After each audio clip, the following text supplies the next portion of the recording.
Hello, welcome to the channel Why Stories. Enjoy watching. Someone knocked twice on the office door. Mateo Soto, without diverting from the computer monitor where he was filling out some documents, tried to shout as loudly as possible, "Come in," so that he could be heard beyond the door.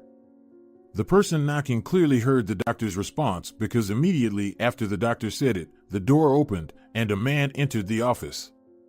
He looked quite respectable, a dark blue expensive suit that matched well with a red tie and a snow-white shirt suited this slim, light-haired man, who appeared to be around 35. The man's name was Pedro Gimenez, and upon entering the office with a folded warm jacket in his hands, he greeted the doctor. "Hello, Mateo. I came to you to ask about my test results," the man said, taking a seat opposite the doctor. "Are they ready?" "Pedro, hello," the doctor nodded, still not diverting his attention from the monitor. "Wait a moment. Hang your jacket on the rack," he said, pointing to the hanger behind the patient. Pedro hung his heavy winter jacket on the rack, and it nearly toppled over. "Okay, Pedro, your test results." The doctor finished dealing with electronic documents, shifting all his attention to the desk to find the documents, but this time in paper form. "Your test results, where are they?" He began sorting through some stacks while the patient was sitting back in his place. "Okay." Pedro was sitting calmly, very attentively watching every move of Mateo Soto. "Okay, here we go." Pedro Gimenez, the doctor, licked his lips. "Let's see what we have found." "I really hope nothing has been found," the man said with a hint of irony. The patient felt several seconds of the doctor's silence turn into hours. "Okay," Mateo said on an exhale. "Pedro, I will now tell you your diagnosis." The doctor looked very busy, trying to quickly read numerous medical terms from the document to combine them into one result. He quickly scanned the paper, making Pedro worry extra in anxious anticipation. "Okay, Pedro, you came to us because you complained of pain in the liver. Is that correct?" "Well, most likely, it's the liver," the man replied, placing his left hand on the right side of his torso, under the ribs. "Right here, somewhere." "And what other symptoms did you have? What else have you complained about?" Pedro began recalling the symptoms that prompted him to seek help at this prestigious and expensive clinic. "Well, nausea, vomiting," he began listing. "Overall, I didn't have an appetite." "So," Mateo set aside the sheet of paper. "Looking at the results of your tests, I have a very mixed impression. Tell me, have you noticed recently that you, for example, have lost a lot of weight?" "Yes, I've noticed," the man said tensely. "What's the matter?" The doctor leaned slightly forward, interlocking his fingers, and said with some unclear regret. "Pedro," he was trying to choose his words, "I have reviewed your test results. Now you have listed the symptoms with which you came to us." He paused slightly, creating a 1-second pause. "You know, sometimes even the most accurate instruments and programs can make mistakes, and in your case, I sincerely hope they are wrong." "Mateo, don't beat around the bush," the patient interrupted in a serious tone. "What's with my test results? What's the diagnosis?" "Pedro, I have to inform you that you have liver cancer. Based on the tests, I wouldn't say it's very bad, but there are reasons to be concerned, of course." Pedro Gimenez stopped hearing the doctor after he got to know his diagnosis. The world completely turned upside down, lost all its colors, and became gloomily gray. All of this happened in a second, in one moment. The man just froze, staring at one point and almost not moving. All the energy that was in his body rushed to his head and immediately dissipated. In just a few seconds, the man lost all strength to do anything. He was now thinking only of one thing: why? Why did this illness strike him? He took very good care of his health. He never drank or smoked, exercised in the gym, and adhered to a balanced diet. Every 1.5 years, he tried to undergo examinations at the most decent and expensive clinics in the country, thanks to the possibilities available to him. Pedro always took care of himself and tried to consider every tiny detail, down to the last speck of dust in his apartment or the reduced humidity in the air. The only thing Pedro couldn't sacrifice for the sake of his health was work. It was, perhaps, his only weakness. He worked a lot. He tried to completely switch to the night mode because, during this dark but truly enchanting and beautiful time of day, his mind was most active. The transition to night mode was also influenced by the fact that the main office of his company, where he regularly appeared 4 times a month, was in a different time zone.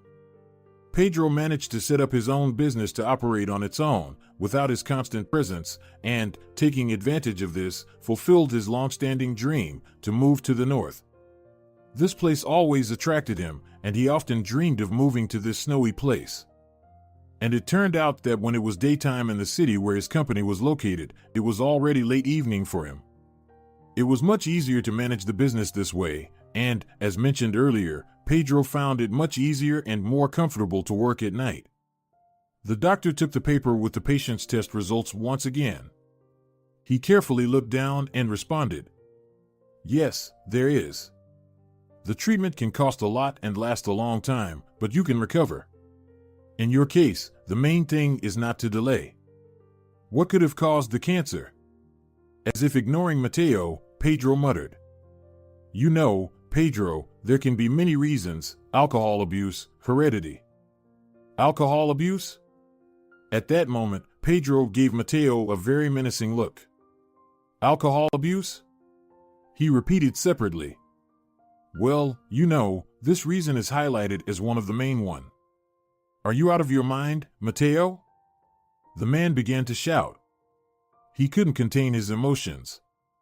All the thoughts that had appeared in his head over the last minute, this extremely overloaded vessel, couldn't withstand it, and it burst. "I've never drunk in my life. I've always taken care of my health and followed a diet. I could never even think of starting to drink, and now you're saying that I have cancer because I'm an alcoholic? Are you out of your mind?" "Pedro, calm down, sit, please," the doctor said cautiously. "Your emotions are taking over common sense right now. Please calm down, and let's talk calmly." "I don't intend to talk to you." Pedro abruptly stood up from the chair, took his jacket from the hanger, and walked towards the door. Then, turning around, he addressed Mateo. "I think I understand. You gave me a false diagnosis to extort money from me for treatment. You thought you could catch a big fish. But you won't get anything." And slamming the door, he left the doctor's office. "Augusta, I don't know what to do," the man was almost crying. "Pedro, calm down," his wife Augusta replied, sitting next to him and soothingly stroking his back. "It's nothing serious. They just wanted to scam you for money at this clinic. Just go to another one. You don't have cancer, Pedro, they are just frauds." "Augusta, but what if I do?" He turned and looked at his wife. Before him, there was an exceptionally beautiful woman who was already over 30 but looked very good. Like her husband, she adhered to a diet of proper nutrition, regularly visited the gym, and always took care of herself. Partly, Augusta's status dictated these rules. She was the wife of a well-known and quite wealthy man, and appearing with him in public required her to be a real beauty. She had been invited for photo sessions for various magazines more than once, and almost always, her photos were on their covers.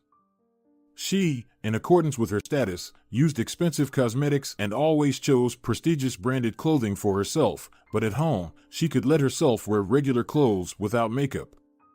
"Pedro, calm down," she said, looking at her husband with beautiful brown eyes.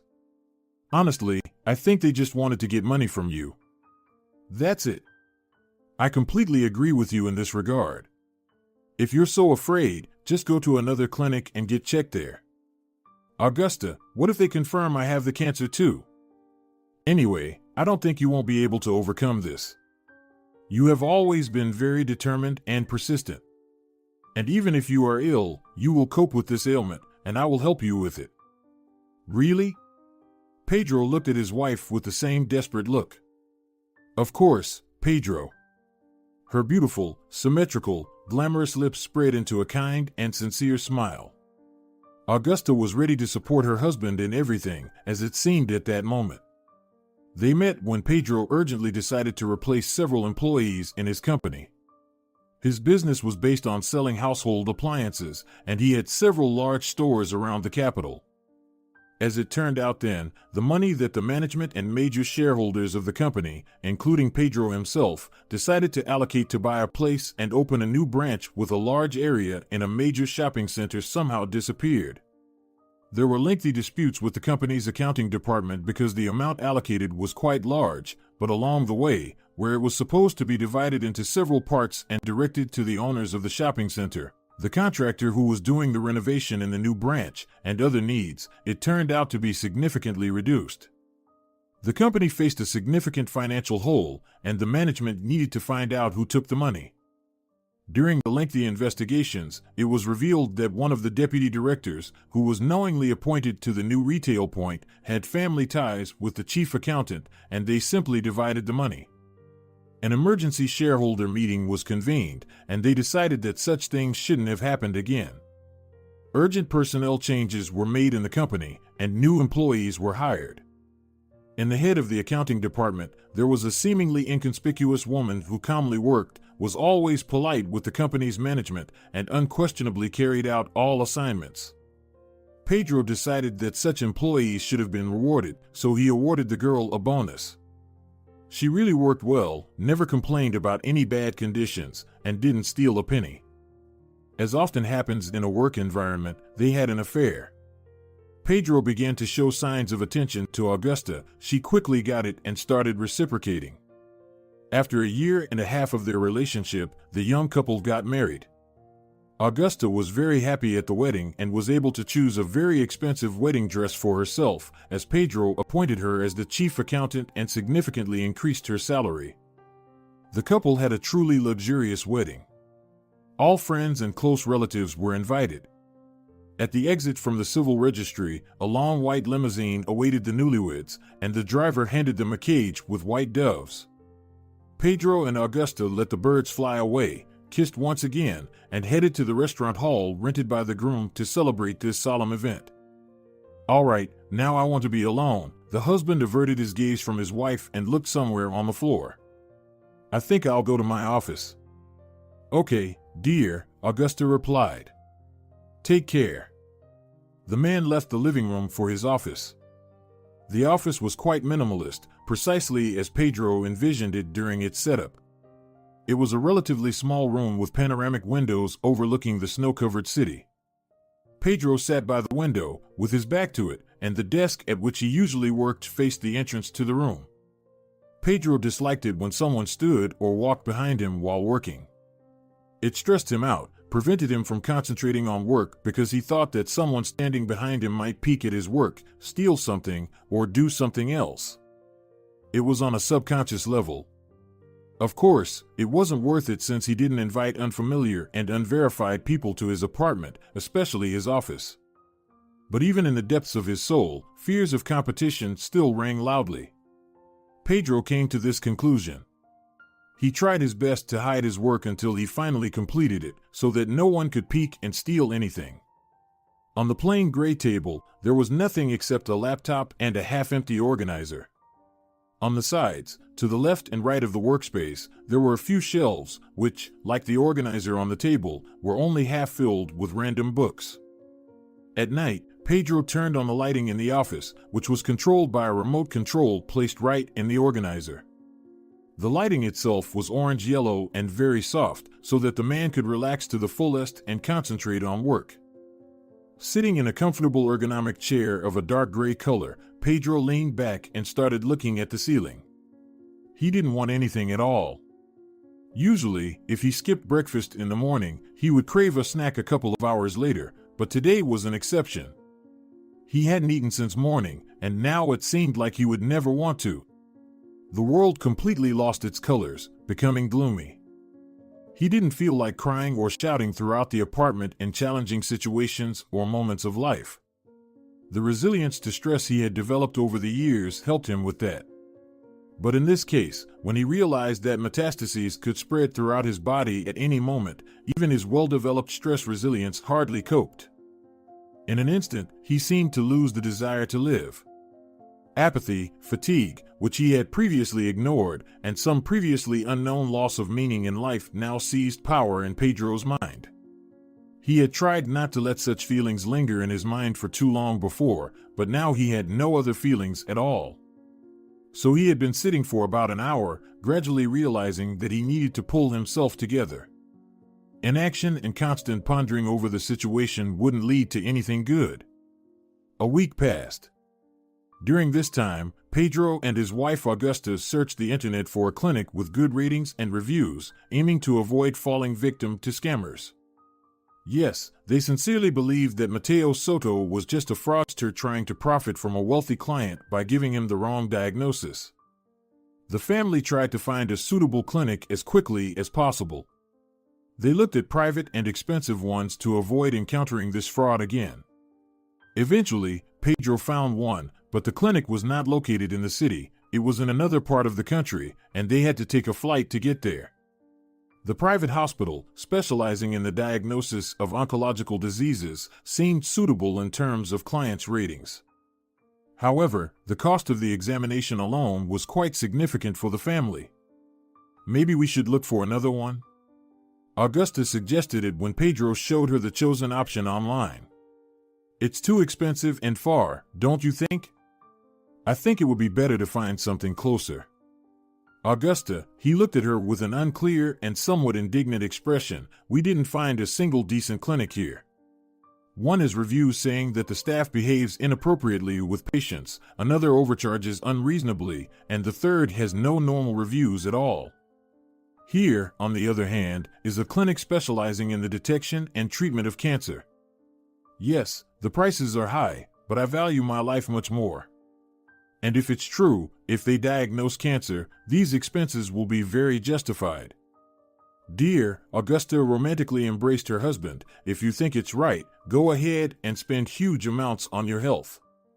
I'm not forcing you not to do it, and I'm not discouraging you.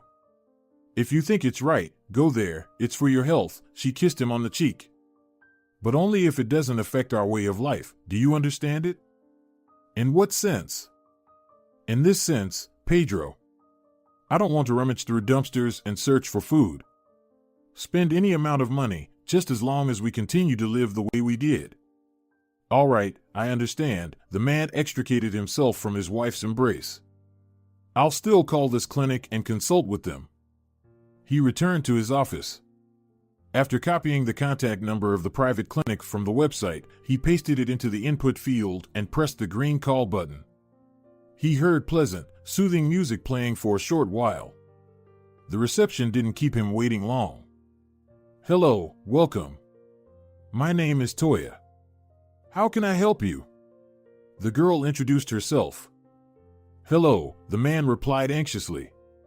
My name is Pedro, and I would like to check for cancer. I've already been diagnosed with liver cancer in one clinic, but I believe that Pedro almost said something that wasn't customary to mention in such conversations. That they just made a mistake with the diagnosis. Trust in their medicine is undermined, so I would like to be examined specifically at your clinic. Okay, Pedro, I understand you. Look, the cancer checkup at our clinic will be a relatively quick process compared to others. We'll tailor the treatment to you, of course, on an individual basis. You can discuss this in more detail with our treating physician, Roberto Fernandez. He will provide specific advice on your situation. Thank you, Toya. Please tell me how much the treatment will cost at your clinic. Well, Pedro, the cost of treatment will depend on the stage of your disease, the methods of treatment, and other factors. But I'll warn you right away, it will be an amount exceeding $3 million. This is the minimum cost for the mildest treatment methods of the safest variety. Okay, Toya, I got you. When can I schedule a visit? When is convenient for you? I can schedule a consultation with the doctor for you. The soonest available time. I can be there at any moment. Pedro was indeed ready to fly there right now. The soonest available time, the girl said, and Pedro heard the sound of pages turning in a notebook. The day after tomorrow at 2 p.m. Will that suit you? Yes, perfectly, the man rejoiced. He had already started to anticipate that he would have to wait a long time to visit this clinic, but as it turned out, he shouldn't have even worried. Okay, then I'll schedule you in. When you arrive, I'll personally meet you, and we'll talk about your situation. Wonderful, Toya. Pedro exclaimed, overwhelmed with joy for the chance to save his life. Thank you so much. Thank you.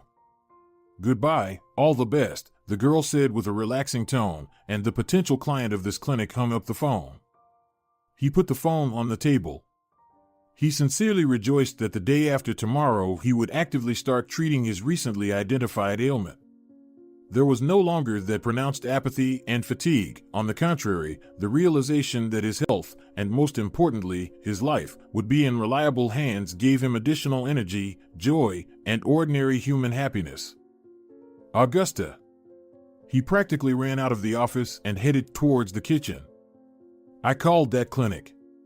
I'm flying there the day after tomorrow for a consultation with the doctor. Wow! His wife exclaimed in response. Congratulations, Pedro, she hugged him again. How much will the treatment cost? They said the cost is individual each time, depending on the specific case, but they mentioned that the minimum I can expect is $3 million. That's the absolute minimum. In my case, as I understand it, it will be more. From what she heard, Augusta was literally shocked. $3 million? She asked again. This is robbery, Pedro. Augusta, this is first and foremost about my life and health. If something threatens me, I'm willing to spend any amount to protect myself. I won't save on this. But $3 million, dear. Why does this amount bother you so much? The husband was offended. Pedro, where will we get these $3 million? By the way, it's not just $3 million, but many times more, because, as you said yourself, in your case, it will be more expensive. I wouldn't want to take money from those savings we set aside for buying a seaside cottage. Pedro became even more confused. Are you serious right now? He asked. Yes, Pedro, I am serious, Augusta exclaimed somewhat anxiously. More than half of that money is mine, from my salary, and I wouldn't want to take it out to then spend another 10 years saving up the necessary amount. All right, the husband clapped his hands. Then I'll sell my share in the company. What did you say? The husband's statement plunged the wife into a real shock, even more than the amount she had just heard for the treatment. Pedro, have you completely lost your mind? Yes, Augusta, I have. I'd rather live poorly, but I'll live, than indulge in luxury for the remaining short time. If you don't want to spend a part of the money from that account we set up to save for a cottage, I apologize. I'll do what the circumstances dictate. I have no other ideas. Yes, Pedro, I don't want to. The wife shouted even louder. I'm only sorry because I've been saving money from my salary for several years. Yes, I know there's your part there too, but I won't allow you to touch my long-standing dream. I want to live by the sea. Pedro didn't expect to hear such words from his own wife. He felt hurt in an instant, and he even pitied himself somehow. All right, Augusta, I got you. I'm going to sell the company. Sell it, good luck to you. Go ahead and cure your non-existent cancer. You're just wasting money, you know, right? I don't want to hear from you anymore, he said, turned silently, and left his office. It seemed like Pedro had a serious quarrel with Augusta. She couldn't accept the fact that her husband's own health and life were much more valuable than any money or a seaside cottage, and she didn't even want to lend him money for treatment. She was an economist by education and was good at saving and accumulating, but she did it for herself. Pedro was sitting in his office again and grieving. It was getting dark, and he turned on his soft lighting, which was originally designed to alleviate stress, relax, and distract from negative thoughts, but now it didn't help. For some reason, all the major decisive changes in a man's life lately happened instantly, from mood swings to complex decisions. So, first, his life turned upside down after Mateo Soto's diagnosis. Then he had a quarrel with Augusta, as a result of which the man concluded that his wife wasn't very loyal to him. This led to the instant decision to sell the business. Even after announcing this decision, Pedro had no doubt that it was right. And now, as he was sitting in his office in a comfortable and warm chair, he profoundly reassessed his values. Thinking about life and the insurmountable problems that had arisen, Pedro realized that he had spent a significant part of his life with a very mercenary and greedy person. It suddenly occurred to him that Augusta was with him only because of his financial situation. Augusta didn't become his friend. Now, understanding the whole truth, he could compare their relationship to some business meetings with business partners. He had attended such meetings repeatedly and learned to find mutually beneficial compromises, just as in their family life. Suddenly, it turned out that Augusta was just a business partner. The only difference between real business partners and his wife was that Augusta didn't even want to seek a mutually beneficial solution to the problem. At any cost, she wanted to save money, and she mostly didn't care about her husband's life. Divorce, the thought flashed in Pedro's mind. Divorce wouldn't be a severe financial shock for him. The business and the apartment were his before their marriage, and the few pieces of updated furniture weren't expensive to the man. I shouldn't leave it like this. She'll drain everything out of me, he thought. Now he understood that if he sold his business, he would lose his wife as well, even though he no longer cared about that. The primary task was to treat liver cancer. The next day passed in tension. Pedro didn't want to have any contact with his wife in any way. She became so repugnant to him in an instant that he had to sleep on the living room couch that night. Augusta, too, if you can say so, was disappointed in her husband, although he was more disappointed in her. All this time, she sincerely believed that her husband was willing to sacrifice everything for her well-being. Ultimately, it reached such extremes that she no longer saw any boundaries and thought he owed her something. Deep down, she turned into a plain freeloader, and this was already irreparable. She simply concealed it fairly skillfully and professionally. Thus, this vile trait in her character could only be discerned at a critical moment. On the evening before the scheduled visit to the clinic, Pedro began packing his things. His flight was at 10 p.m., and by morning, he had to reach his destination. As he planned, he was going there for a few days, so he needed to pack enough things. He took with him some cash that he planned to spend on a possible paid consultation. Due to the joy of finding a proper clinic, he completely forgot to clarify this. He had to pay for transportation and food, as well as for booking a hotel room, which he had also already chosen. Tossing a few pairs of regular blue jeans, 2 sweatshirts, 3 t-shirts, and a couple of pairs of underwear into his suitcase, Pedro was getting ready to leave the apartment. These days, they hardly communicate. Augusta silently cooked food, did the laundry, and attended to her own matters, while Pedro, hoping to focus on work, read reports from his company. He had informed the management and partners that he would step away from business for an unknown period but would definitely return. Pedro deeply regretted telling Augusta about his intention to sell his stake in the company to pay for treatment and rehabilitation. He reached for his jacket on the hanger near the door when his wife appeared in the living room doorway. "Leaving?" she asked, crossing her arms businesslike over her chest. "Yes," Pedro replied tersely. "What is it? Are you worried about me?" "No, I'm planning to pack my things and move away from you." "I can't stand your character," she declared. "I've tolerated it for several years, and when it came to money, I suddenly became unpleasant." "Fine. I won't hide it, but it's true. Tomorrow, I'm packing my things and leaving you.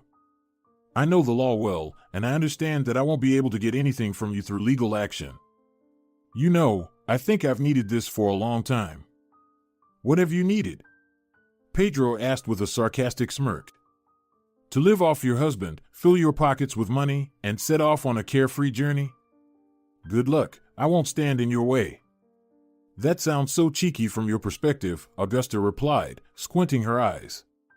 From my point of view, I'm finally becoming independent. I'm so tired of being your personal housewife, Pedro. A housewife? Pedro asked in surprise. Are you serious? Yes, I'm completely serious, Pedro. I'm doing nothing, not evolving. It burdens me, and I don't want to live like this anymore. In what sense are you doing nothing? Explain that to me, please, Pedro protested. I didn't fire you. You're still working for my company, just remotely. Did you ask me about it when I moved in with you? If something didn't suit you, you wouldn't have moved. Why did you agree to move here, to the north, then? Oh, forget it. Let's skip these pointless arguments that lead to nothing, Augusta replied, pressing her hand to her forehead. You've cornered yourself, and now you're avoiding the conversation, Pedro noted, putting on his jacket. Fine, I won't hold you back. Pack your things and leave. Don't bother claiming the apartment or the business. I know. I already said that. I don't need them. Besides, you're planning to sell the company anyway, Augusta replied. Maybe I'm not, Pedro responded. Maybe I said that in the heat of the moment. No, Pedro. I already know that your own life is more valuable to you than that of any company or even your own wife. Tell me, dear, Pedro raised his voice noticeably, what have you done to make yourself more important to me than my own life? That's not for me to judge. Then what are we arguing about? Pedro glared at his wife angrily. What did you want to say? You'll have a lot of free time at the hotel. You can think about what I wanted to say there. You're disgusting. How could I live with you all this time? You're like a snake on my neck, Pedro replied, fastening his jacket. Turning around, he added, leave the keys at the neighbor's. Lorenza lives there. She's a nice, honest girl, unlike you. When I arrive, I'll call her and ask if you gave her the keys. I'll bring them. You don't need to worry about me. I don't want anything from you, Augusta calmly replied. I will withdraw the money from the savings account. You have no right, Pedro calmly replied. It's marital. We'll divide it in the case of divorce, don't worry. He didn't bother listening to what Augusta might say in response. He silently left the apartment, slamming the door. Pedro fell asleep on the plane. He woke up instinctively when all the passengers started getting up from their seats. The flight attendant didn't even have to wake him. Rubbing his semi-sleepy, sticky eyes with his hand, Pedro looked out the window. The takeoff strip of an unfamiliar airport somehow immediately evoked doubts in the man. He assumed that, like most ordinary people during a time zone change, he would experience a headache and other emotional factors, but fears and anxiety were not part of his plans. He successfully retrieved his suitcase at the baggage claim and exited the airport. It was an unknown city with no snow, unlike the one where he lived. Suddenly, he felt lonely, like an unwanted person in an unfamiliar place. The only comforting thought was that he would be here for a very short time, just a couple of days. He felt similarly unwanted when he moved to the capital city. In his youth, as soon as he graduated from college, he decided to move far away from his small town. He went to a big metropolis in search of a better life because the one he had lived throughout his youth was categorically unsatisfactory. He grew up, as mentioned before, in a small town, and young Pedro couldn't live there comfortably. Since childhood, he has dreamt of becoming a successful leader, steering a big company, and being an authority figure for others, a successful example, a model to follow. Even at a young age, he was aware that he was much smarter than his parents.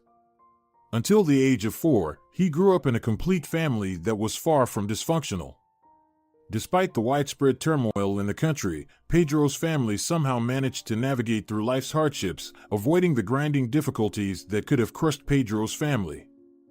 His father, Emilio Gimenez, worked as a security guard at a daycare center. He neither drank nor smoked, and he was a very fair and honest man. Pedro's mother, Nora Gimenez, worked as the head of the cafeteria in the local hospital. To ensure a decent life for her family, she was willing to go to any lengths, utilizing her position to ensure her child lacked nothing. While other children in the neighborhood played with old, dull wooden toys, little Pedro was content with modern imported toys. Similarly, while other kids wore hand-me-downs, as Nora called them, Pedro dressed quite well. When Pedro was 4 years old, his grandmother, Pedro's mother, passed away, and Emilio, his father, started drinking. This unexpected loss devastated him. He began drinking, leading to discord and conflicts in the family. 2 years later, he disappeared without a trace. Nora, nursing resentment for her husband, whose drinking she tolerated for 2 years, didn't bother looking for him. Law enforcement agencies handled the matter, but they couldn't locate him. Nora seemed completely indifferent to her alcoholic husband. Despite his family's financial struggles, Pedro never boasted or flaunted it. He understood that he was just like any other child. He willingly let his friends in the neighborhood play with his new, fashionable toys, always helped them, and generally didn't display any superiority. As Pedro grew into a teenager, he realized that this town was not where he belonged. It was small, with no prospects for growth. One day, he expressed his future plans to his mother, and she reacted strongly. She had different plans for her son and seemed unwilling to consider his opinion. "You'll receive education as an electrician, and when you finish it, you'll become an economist," she replied. "What capital are you talking about? What business?" This was the beginning of his growing resentment towards his mother. Unpleasant as it was for Nora to acknowledge, her son was much smarter and more forward-thinking than she was. From his father, Pedro inherited honesty and fairness, and from his mother, the opposite qualities, cunning nature and vanity, but in a reasonable measure. These entirely different qualities coexisted remarkably well in this young man. After finishing college, Pedro, without saying anything to his mother, bought a ticket to the capital using the money he had saved from his scholarship and left. He left his mother a so-called farewell note. "Mom, I want to address you probably for the last time. I understand perfectly well that I'm your son, and with your character, you don't accept my point of view. I don't want to offend you, but I'm stating facts. By nature, you are excessively selfish, or more precisely, egocentric. But I'm 19 now.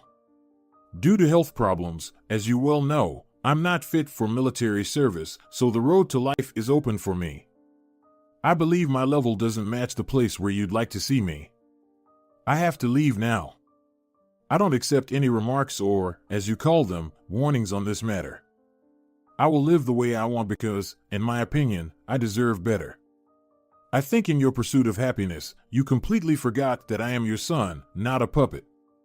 I am a different person. I, like all normal people, intend to strive for the best. Maybe you would have made an excellent leader, but I'm not your subordinate.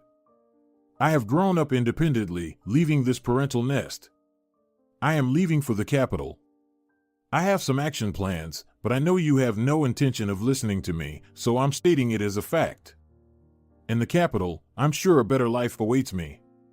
Forgive me for this, Mom, but I probably got this independence or selfishness from you, but I understand that in my case, this selfishness is within reason. I hope we'll meet again someday. You'll see me on TV or read an article about me. I will definitely come back, Mom. See you." Pedro left during the day, and Nora returned from work only in the evening. After reading the letter, she almost had a heart attack. Although she genuinely tried to control her son harshly out of fear that he would grow into a criminal, those fears had a basis back then. She couldn't even grasp that her son understood this himself. Pedro had no intention of becoming a bandit or a drug addict. No, he knew his worth. Practically, he devoted his entire childhood to books and various documentaries to understand how different structures work. Pedro diligently studied history and was fascinated by psychology to understand people's motivations with whom he would have to collaborate in the future. In simpler terms, from a very young age, practically from the first grade, he began preparing himself for an adult and challenging life in which he was absolutely certain he would achieve great success. A few days into the tedious bus journey to the capital, Pedro got off at an unfamiliar stop. Just like then and now, he felt like a small person in a huge metropolis, unnoticed and inconspicuous. The only difference between the current situation and then was that Pedro was now a mature man. Exiting the airport with his suitcase, he started looking for a taxi. Usually, there were persistent private taxi drivers near various stations who charged double or even triple the official rates. And indeed, he found such a car. It was a gray foreign car. Pedro wasn't good at identifying car brands, and there was an inconspicuous orange checkered sign on the roof. A man of Spanish appearance, wearing a cap with thick black mustaches and a small, sparse beard, was standing near the car. Pedro immediately headed in his direction. "Hello," he approached the taxi driver named Vasco. "Hey, man," the man replied, spreading his arms. "Where are you going, my dear? I'll get you there quickly. I know all the roads around here." Pedro glanced at his wristwatch. He had 3.5 hours left before his appointment at the clinic. "How long does it take to get to the clinic from here?" the man asked. "Well, I'll tell you right now." The taxi driver closed his eyes and began to softly hum, recalling the route. "It takes an hour and a half to get there without traffic jams," he finally answered. "And with traffic jams?" "Well, with traffic jams. Listen, who knows, right?" Vasco smiled kindly. "An hour or two, maybe 3. It depends on the traffic, you know." "What about the price?" Pedro asked mischievously. "Listen, we'll figure out the price. Come on, jump in, and let's go." The naive taxi driver didn't yet know who he was dealing with. He thought he could easily rip off Pedro for money, but Pedro stood his ground. "No. Tell me the price." "I won't go until you tell me the amount." 3, Vasco sharply replied. 3,000. Vasco frowned, envisioning the route from the airport to the clinic, which would take an hour and a half under favorable conditions. "Agreed. 3,000 for 1.5 hours of driving without traffic or 3 hours with traffic. If you get me there in less than an hour without traffic, I'll pay half. Deal?" "Listen, what's your name, sir?" He took a step forward. Pedro confidently replied. "My name is Vasco." "Listen, what's with this audacity? I'm already giving you a discount, and you're putting your conditions on me. 1,500 if you get me there in less than an hour without traffic. If there are traffic jams, then 1,500 if you get me there in less than 1.5 hours. What if it takes longer than 1.5 hours without traffic?" Vasco asked. "In that case, we'll settle it on the spot. Just so you know, if you crawl like a snail, we'll have a talk, so let's go and ride at a normal speed. Look at how persistent you are. Listen, what do you do, man?" Vasco approached Pedro from the side and threw his hand on his shoulder. "Are you some kind of businessman?" "Why does it matter?" Pedro replied, smiling. "Either agree, Vasco, or I'll go to that other car. It seems like a simpler deal there. I'll definitely make a deal with him." The man chuckled. "Look at him. Okay, we've got a deal. Let's go." Vasco opened the trunk, Pedro loaded his suitcase, and they headed to the specified address.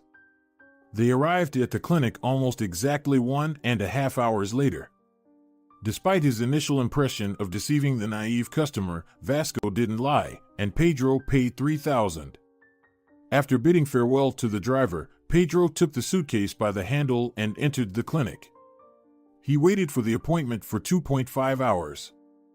The same receptionist, the girl he had spoken to on the phone the day before yesterday, was sitting at the front desk. "Hello, I have an appointment with Roberto." Pedro forgot the surname of the doctor he was supposed to see. "Roberto Fernandez?" Toya clarified. "Yes, him. I called you the day before yesterday. I'm Pedro." "Yes, I see. Pedro, you have an appointment at 2 o'clock. Please tell me your last name and first name." Pedro Gimenez, the man dictated. Okay, thank you. You can sit on the bench for now. In which office should I go? Pedro asked. Oh, sorry, Toya giggled. I completely forgot. The 8th office. Thank you very much, Pedro replied, and he walked down the corridor, searching for the 8th office. Finding the right door, he placed his suitcase next to the bench, took off his jacket, sat on the white bench, and began to wait for the appointed time. Meanwhile, there was no one in the corridor, but on the adjacent bench, there was someone's jacket. About an hour passed, and a middle-aged but elegantly dressed woman came out of Roberto's office. She hurried to retrieve her clothes from the neighboring seat, and a mustached and bald man around 60 in a tightly buttoned white robe followed her. Hello. Are you Pedro? The man addressed Pedro politely. Hello, yes, it's me. Good, come in, he said, gesturing for the patient to enter the office. Pedro glanced at his watch.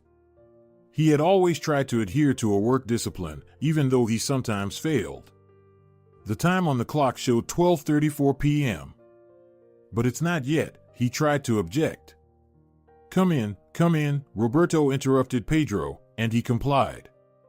The office looked very hospital-like, light gray walls, and all the decor, including furniture, was in a similar color scheme. Tell me about your issue, Pedro, Roberto addressed him, listening attentively to his patient. I've already had tests done, but in a different clinic, Pedro began. I'm not local, I live in the north. And they told me I had liver cancer. I was troubled by side pains, right in the liver area, loss of appetite, nausea, and overall weight loss. Are any of these bothering you now? Roberto asked, as if following a script. I can't say so, Pedro replied thoughtfully. I have a headache, but I don't think it's particularly related to this. It might be related, the doctor said confidently. How about your appetite? Any issues with it? Yes, maybe, Pedro said, still unsure. Lately, I haven't been eating much. What kind of lifestyle were you leading? Roberto asked. Well, before these symptoms, I tried to lead a healthy lifestyle.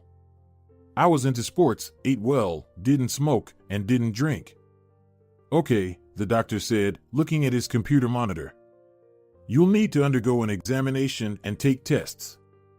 You can do it right now. We'll organize the results very quickly in about an hour. That's wonderful, Pedro said sincerely. Tell me, how much will it cost? The tests and the evaluation will cost a total of $30,000 each. You'll need to give a blood sample. Okay, I agree. On the same day, Pedro took all the necessary tests prescribed by Roberto Fernandez. Immediately after the examination, they went together to the laboratory located in the same clinic. Blood was drawn from a vein, and within an hour, as the specialist promised, the results were ready. We have the most modern equipment for identifying disruptions in the overall body system and, in particular, detecting cancer cells, he explained when Pedro found himself in his office again. That's great, but what about my test results? The patient asked anxiously. I won't hide anything from you. I'll tell you as it is, Roberto said calmly and confidently. It has been confirmed that you have cancer. It's worth noting that it's developing quite rapidly. When did you take the previous tests at the other clinic?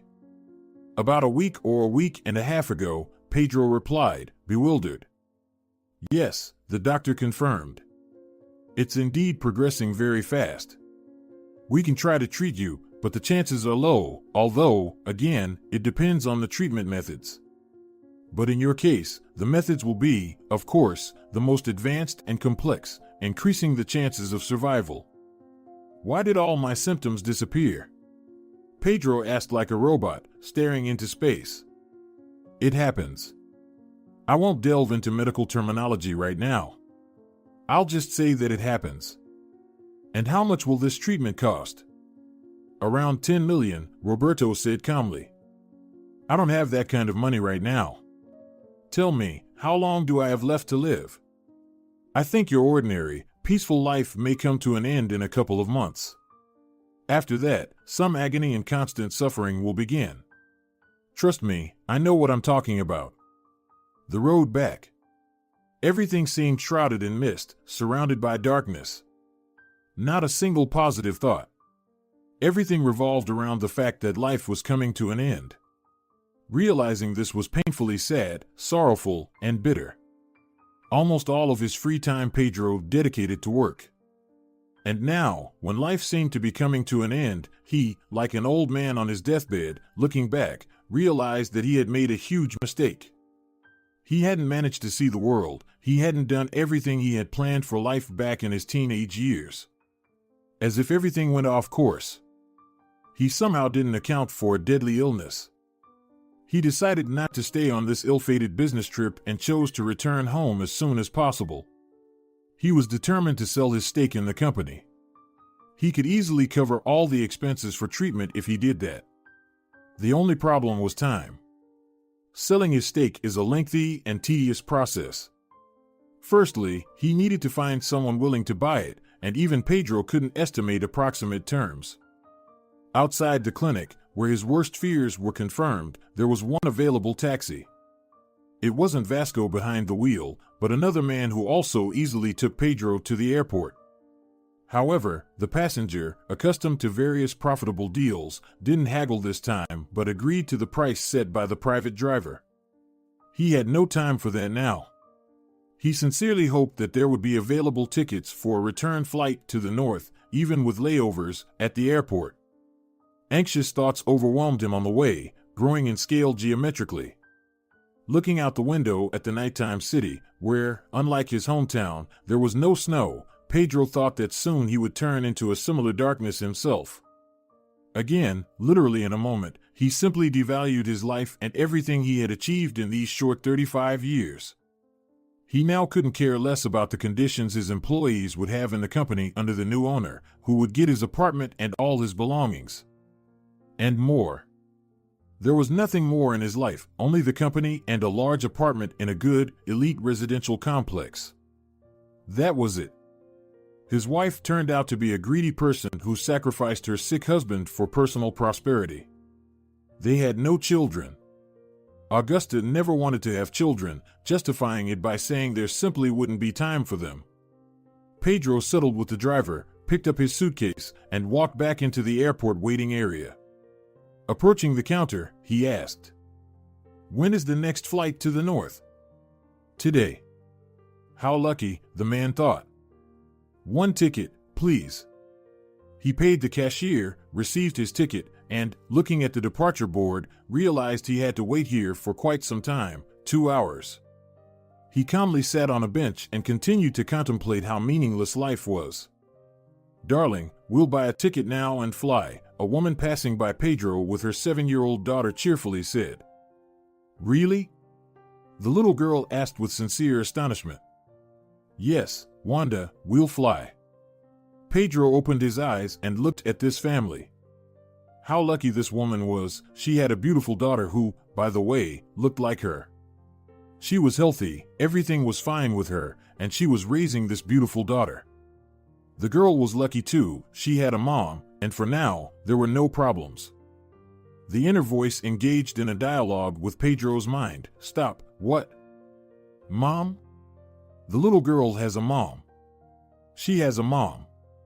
At this moment, the man's reasoning began to converse with the inner voice, "Mom. So, wait, I have one too." He quickly jumped off the bench and, bypassing the young family, rushed to the counter. "Excuse me, cancel it." He began shouting at the cashier. "What?" The young cashier didn't understand initially. "What do you mean?" "Cancel my ticket, please change it. I need to go to another city. There's another flight, but it's departing in 40 minutes. Okay, I need one ticket there." The procedure for changing the ticket didn't take long, and the inspired man, grabbing his suitcase, quickly headed to the boarding gate. He made it. He took the seat indicated on the ticket and breathed a sigh of relief. "Mama, I have a mom," he continued talking to himself in his head. "I'll see my mom." "How long?" How much time has passed? 10? No, more. 16. What a nightmare. I haven't seen my mom for 16 years. Well, now I'll see her. The plane took off and flew to his hometown. The flight lasted 5 hours. During this time, Pedro managed to sleep on the plane and, surprisingly, get some rest. In the last 24 hours, he had left the airport for the second time, but this time he didn't feel like an insignificant person in a big, unknown city. He knew exactly why he had come here. Besides, the city was familiar to him. It was the place where he spent an integral part of his youth. Pedro still remembered the address where he and his mother lived. But they lived not in the city itself, but in a small settlement nearby. Taking the first available taxi, he stated the address, initially surprising the driver, and they headed to the small town. It was already dawn, and the beautiful rising sun illuminated the fields or forest belts with its bright orange dawn color. There was snow here, but not as much as in the north. It only partially covered the ground. The journey to Pedro's homeland took a little, only about 40 minutes. He settled the bill with the taxi driver again, picked up his suitcase, and stood in front of his family home. It was by no means a multi-story building. It was a medium-sized yard that combined several private houses. This was the place where he grew up. The place where he spent the first part of his life, which was about to end so soon. He remembered everything when he saw his family home.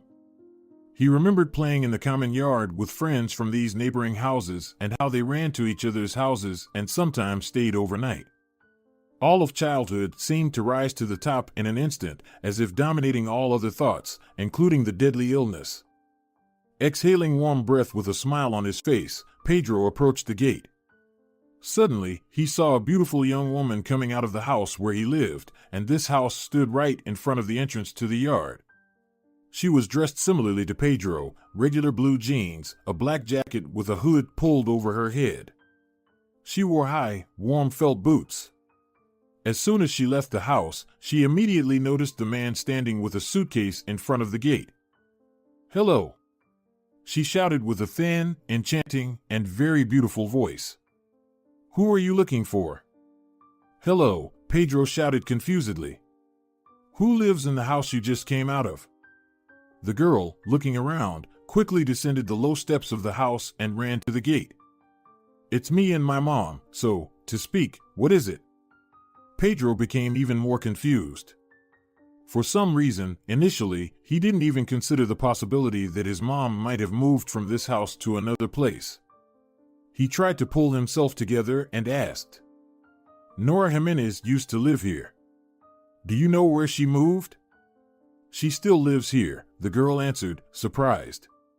"And who are you, actually?" "Wait, I don't understand anything," Pedro interrupted. "You said you and your mom live here, right?" "Well, she's not exactly my mom," the girl said, embarrassed. "And who are you? Can you tell me?" "I'm her son," Pedro exclaimed. "And I don't quite understand why I have a sister." "So you're her son?" The astonished girl exclaimed as if meeting her childhood idol. "Well, yes," Pedro calmly replied, but deep down, he felt some guilt. "Can I visit my mom?" "Of course, come in." The girl opened the gate, and Pedro, carrying the suitcase in his hand, entered the yard, reminiscent of how he used to carry a briefcase to school. "I assume your name is Pedro, right?" the girl asked. "Yes, Pedro. By the way, what's your name? You haven't introduced yourself." "My name is Marta." "Nice to meet you." "Nice to meet you too," Pedro replied. "Why did you say that you live here with your mom?" "Nora is not your mom at all." "It's easier for me to say that," she said. "You may not remember me or even know me. When you left, you were 19 and I was only 12. And my real mom, who lived on Oak Street. Maybe you remember, it's on the other side of the city. My mom was good friends with yours." "What's your mom's name?" Pedro interrupted Marta. "Her name was," she said softly, "Zoraida Castro." You might remember her? Ah, exclaimed Pedro. Yes, I remember Zoraida. The whole neighborhood used to visit her for fortune-telling. Was that her? Yes, Marta replied. And my mom passed away when I was 12. Nora, your mom, felt sorry for me and took me in. Do you know how she grieved when you left? She couldn't find peace, took tranquilizers, and barely ate. It is difficult to convey in words what Pedro felt at that moment. His heart pounded in his chest as if it were not a heart but a washing machine. He felt incredibly ashamed. He felt guilty towards his mother, but he couldn't have acted differently. Circumstances led him that way. Meanwhile, Marta and Pedro entered the house. You go inside, and I'll run to the store, Marta whispered. It's 6 a.m. What store? Pedro wondered. We recently got a 24-hour one. We ran out of bread at home. I'll be back soon. And the girl rushed out of the house. Marta, why are you running back and forth? A senile voice came from somewhere in the room. Did you forget something? Deciding not to make unnecessary noise, Pedro quietly took off his shoes, left the suitcase in the hallway, which, as he assumed, had been renovated by Marta since his departure, and went into the room. He entered the living room, from which he heard the voice. The voice hadn't changed much in 16 years, it just gained a bit of hoarseness. Such a familiar yet, at the same time, forgotten voice sent shivers down the man's spine. Marta, Nora shouted even louder, are you here? Entering the living room, where an elderly woman with gray but well-groomed hair was sitting, wearing glasses with thick frames, Pedro couldn't utter a single word. Everything he was psychologically prepared for at that moment was just to nod in greeting. The old lady, sitting on the sofa and getting ready to turn on the television, looked at the man. It was as if she didn't recognize him at first and didn't understand who ended up in her house. There was some random person. It seemed that this was the initial thought of the elderly woman. But then, a couple of seconds later, when she was able to look well enough into the face of this unfamiliar man, the woman's shock was clear. Her eyes literally bulged out, and she dropped the remote control from her hands. It fell to the floor and cracked, so that the cover of the battery compartment flew off. Both of their breathing quickened. Pedro, holding out his arms as if to signal his readiness for a strong embrace, tearfully said, Mom, I'm home. At that very moment, Nora literally jumped up from the couch and quickly ran to her son. Pedro! She shouted. My dear Pedro has come home. She held her son tightly, whom she hadn't seen in 16 years, and started kissing him. It's hard to describe the emotions of a mother who knew nothing about what was happening with her son over the last 16 years. Some mothers, especially the irresponsible ones, come to accept this or completely forget that they ever had children. On the other hand, those who truly love their children are willing to give everything they have just to make sure their child is doing well.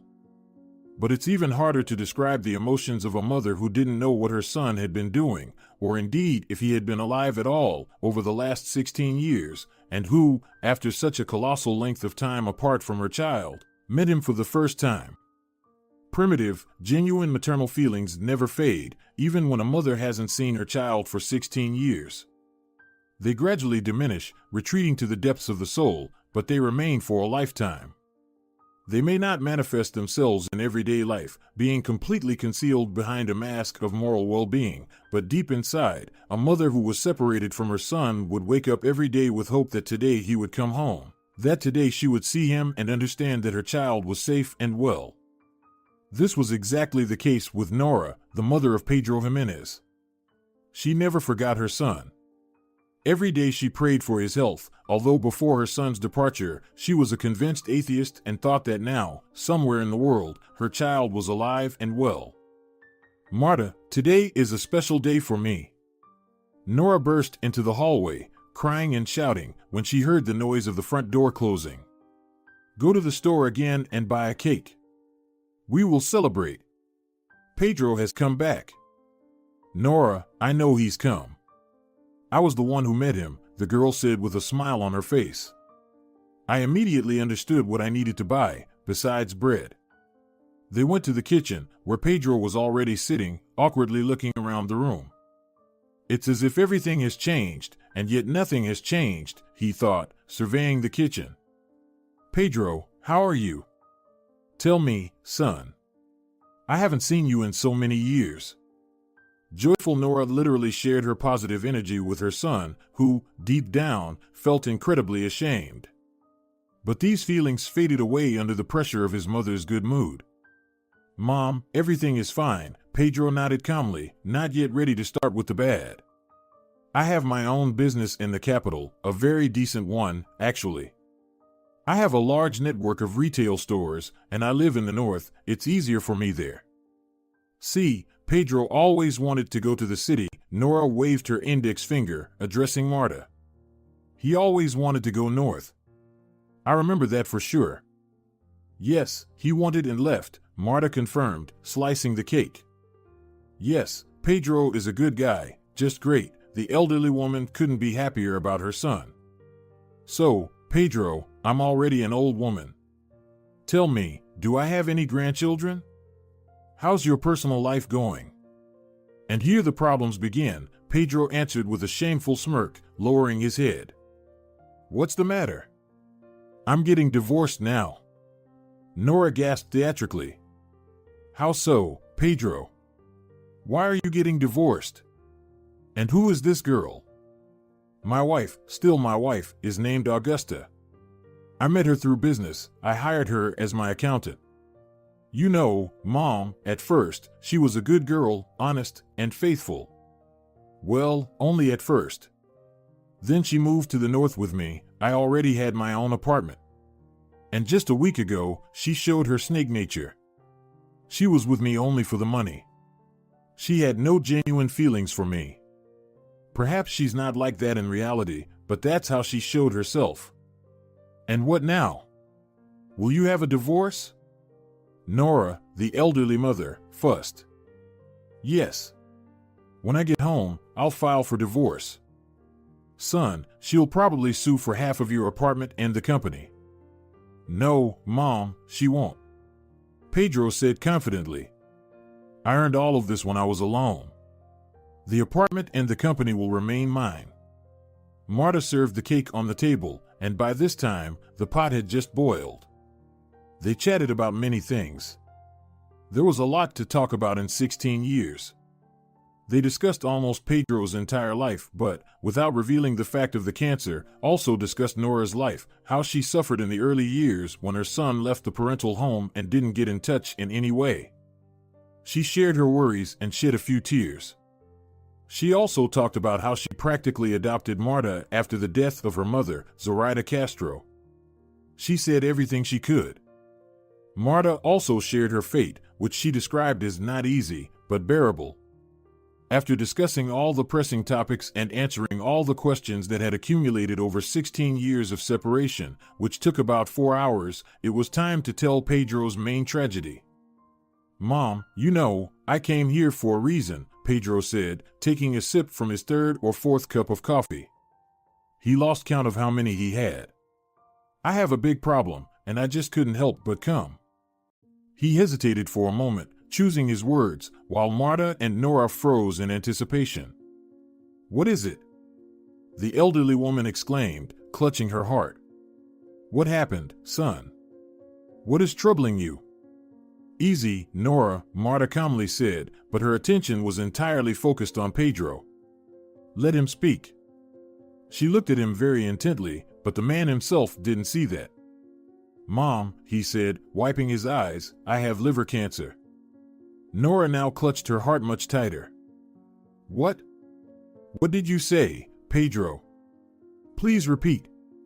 With each word, her speech became softer and softer, and she took off her glasses. I have liver cancer. It's progressing very rapidly. Actually, I came to say goodbye. The treatment will cost $10 million. I can get that money quickly only by selling my share of the company, but I won't sell it quickly. I won't take a loan on principal. Over the past 2 days, I've thought about a lot, come to many conclusions, and reassessed a lot. I've already accepted my fate. Mom, and I just came to say goodbye." After the warm reception of the prodigal son and the solemn coffee drinking ceremony for his return, many tears were shed.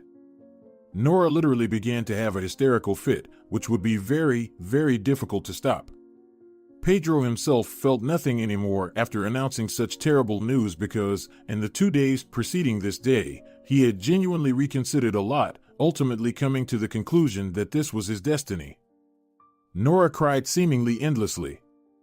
All her hopes that her son had returned and that her child was safe and sound were shattered in an instant. She couldn't believe this news. She couldn't trust her ears. "Pedro, can I talk to you for a couple of minutes?" Marta asked when Nora had calmed down somewhat and was just sitting silently. "We need to talk." Pedro, not expecting such an offer, was very interested in talking to the girl. He didn't know what she might say to him, and it piqued his genuine interest. But even more intriguing was the fact that she wanted to talk about it with him alone, without Nora. They went outside. After the ordinary home atmosphere, the white sky from which snow was falling seemed like a lamp shining directly into their eyes. For a couple of seconds, it blinded both Marta and Pedro. "Pedro," the girl began when she closed the door, "I should explain something to you." "Tell me as it is." "I'll understand everything," Pedro calmly replied. "You're urban, and for you, explaining such things is 1,000 or even 10,000 times harder than for locals, or at least those who live in a village." "Well, just tell me," Pedro insisted. "My mother was a fortune teller, a witch, a sorceress, call it whatever you want," Marta began.